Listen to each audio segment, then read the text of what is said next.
we are transiting from rental accommodation over the last 70 years, and this particular church is going. We moved there about 18 years ago when we became owner of this building. And basically, as you see, it is a cinema, then it was a bingo, and now it's a church. It's a listed building as well, grade 2 listed. So we have to be very careful what we do with it. Everything is permission, everything is cost.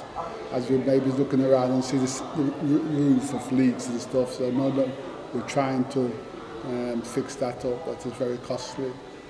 And as you see with the seats, what you see out at the moment, that's the size of the congregation, a mixture of the congregation, white, black, Asian, and we have a very community-orientated church.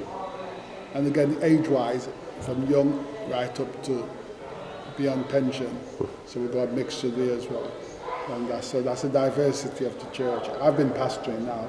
This year will be my 8th year pastoring, but I've been in the church nearly 50 years.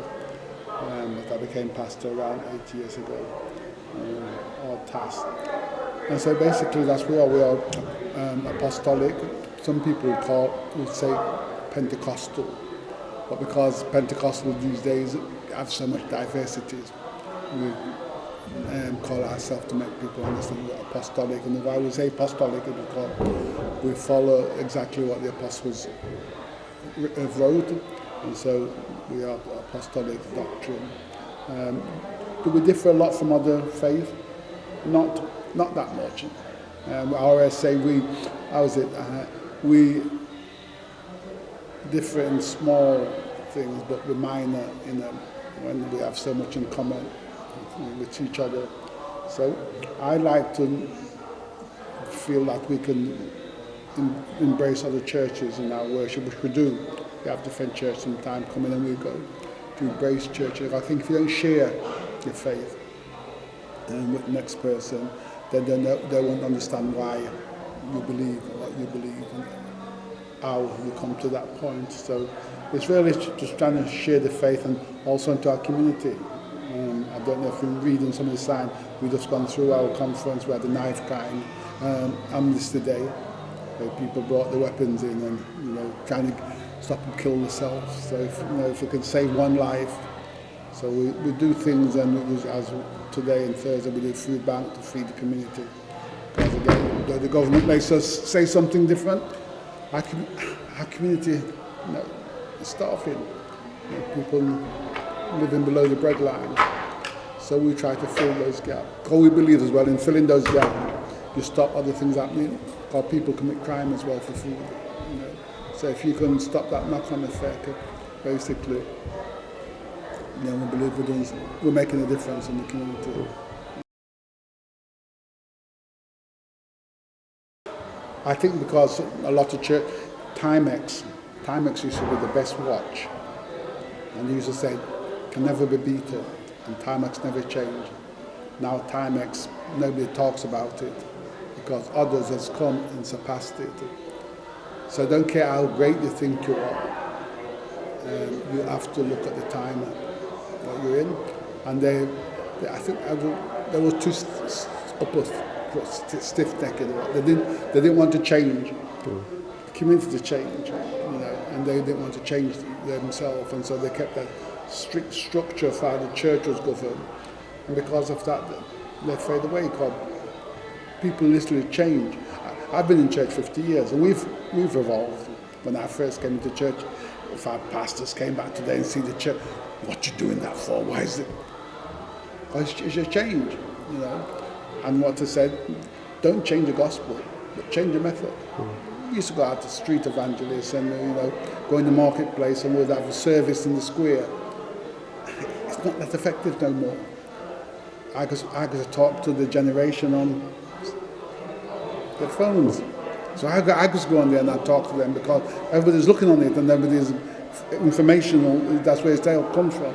So we have to change. How do we reach a person now? What do we put on to reach a person? Like I was saying, we can sing some nice song, but the young people don't know. But they want to rap and they want to And so that's how we express ourselves. And so if you don't change, and we even also say we're changing, we still have to always look to be changing. Because time is changing, culture is changing.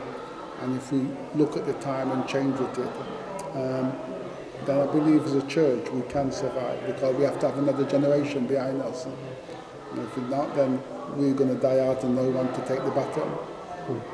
I've been in England now, I was from the 50s. Grew up in Nottingham. As a child, you're on the street going out there, and I never realised how much I was disconnected until I went to work for the police for about 9 years, and I had to get out of my car and walk the beat. And then you think, wow, I thought I knew my city. And so it is sometimes. You get so much disconnected and you don't realise you're being disconnected from your surrounding. And people, even people in churches in general, can get so disconnected from the community, because the church is a world in itself. That's why the Word of God said, we're in this world, but we're not of this world. So church has its own ethics and all different culture and whatsoever. But the world sometimes, as we class it unsafe, they're not used to it. We have a church language, and they don't understand that. And sometimes we want to talk church language to them. You know, Jesus died for you. I didn't even know that. It was sick. You get comments like, you know. So we have to look, how do you reach? How do you reach this generation?